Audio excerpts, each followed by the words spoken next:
Hey, loves! Thought we'd get a little bit of English work on the go. Got me a little Kindle. Thought I'd do a little bit of reading, and afterwards you can have a go at some questions online. There we go. So this is from a short story or a short book by a guy called Franz Kafka, and it's called Metamorphosis, which means to change into something different. Often caterpillars will change into butterflies. And this is kind of a weird story about a guy who wakes up one day changed into a bug. Yeah. One morning, when Gregor Samsa woke from troubled dreams, he found himself transformed in his bed into a horrible vermin. He lay on his armour-like back, and if he lifted his head a little, he could see his brown belly slightly domed and divided by arches into stiff sections. The bedding was hardly able to cover it and seemed ready to slide off at any moment. His many legs, pitifully thin compared with the size of the rest of him, waved about helplessly as he looked. "What's happened to me?" he thought. It wasn't a dream. His room, a proper human room, although a little too small, lay peacefully between its four familiar walls. A collection of textile samples lay spread out on the table. Samsa was a travelling salesman, and above it there hung a picture that he had recently cut out of an illustrated magazine and housed in a nice gilded frame. It showed a lady fitted out with a fur hat and a fur boa, who sat upright, raising a heavy fur muff that covered the whole of her lower arm towards the viewer. Gregor then turned to look out of the window at the dull weather. Drops of rain could be heard hitting the pane, which made him feel quite sad. How about if I sleep a little longer and forget all this nonsense, he thought. But that was something he was unable to do, because he was used to sleeping on his right, and in his present state couldn't get into that position.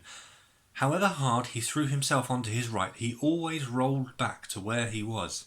He must have tried it 100 times, shut his eyes so that he wouldn't have to look at the floundering legs, and only stopped when he began to feel a mild, dull pain there that he had never felt before.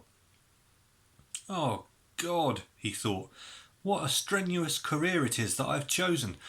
Travelling day in and day out, doing business like this takes much more effort than doing your own business at home. And on top of that, there's the curse of travelling. Worries about making train connections, bad and irregular food, contact with different people all the time so that you can never get to know anyone or become friendly with them. It can all go to hell." He felt a slight itch up on his belly, pushed himself slowly up on his back towards the headboard so that he could lift his head better, found where the itch was, and saw that it was covered with lots of little white spots which he didn't know what to make of. And when he tried to feel the place with one of his legs, he drew it quickly back because as soon as he touched it, he was overcome by a cold shudder. He slid back into his former position. "Getting up early all the time," he thought. "It makes you stupid. You've got to get enough sleep. Other travelling salesmen live a life of luxury. For instance, whenever I go back to the guest house during the morning to copy out the contract, these gentlemen are always still sitting there eating their breakfasts. I ought to just try that with my boss. I'd get kicked out on the spot. But who knows, maybe that would be the best thing for me. If I didn't have my parents to think about, I'd have long given him my notice a long time ago. I'd have gone up to the boss and told him just what I think, tell him everything I would, let him know just what I feel. He'd fall right off his desk. And it's a funny sort of business to be sitting up there at your desk, talking down at your subordinates from up there, especially when you have to go right up close because the boss is hard of hearing. Well, there's still some hope. Once I've got the money together to pay off my parents' debt to him, another 5 or 6 years I suppose, that's definitely what I'll do. That's when I'll make the big change. First of all though, I've got to get up. My train leaves at 5. And he looked over at the alarm clock ticking on the chest of drawers. God in heaven, he thought. It was 6:30, and the hands were quietly moving forwards. It was even later than 7:30, more like 7:15. Had the alarm clock not rung? He could see from the bed that it had been set for 4 o'clock as it should have been. It certainly must have rung. Yes, but was it possible to quietly sleep through that furniture rattling noise? True, he had not slept peacefully, but probably all the more deeply because of that. What should he do now? The next train went at 7. If he would catch that, he would have to rush like mad, and the collection of samples was still not packed, and he did not feel at all particularly fresh and lively. And even if he did catch the train, he would not avoid his boss's anger, as the office assistant would have been there to see the 5 o'clock train go. He would have put in his report about Gregor's not being there a long time ago. The office's assistant was the boss's man, spineless, and with no understanding. What about if he reported sick? But that would be extremely strained and suspicious, as in 15 years of service Gregor had never once yet been ill.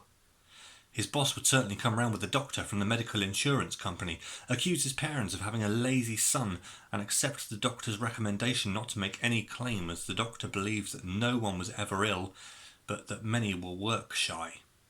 And what's more, would he have been entirely wrong in this case? Gregor did in fact, apart from excessive sleepiness after sleeping for so long, feel completely well, and even felt much hungrier than usual. Alright, so look out for activity based on this part of the first part of this short story, Metamorphosis by Franz Kafka. And what I forgot to say was, turn on, not notifications, but turn on CC or closed captions, because then you'll be able to read and listen and follow along with the text at the same time. Alright, nice one guys. See you soon.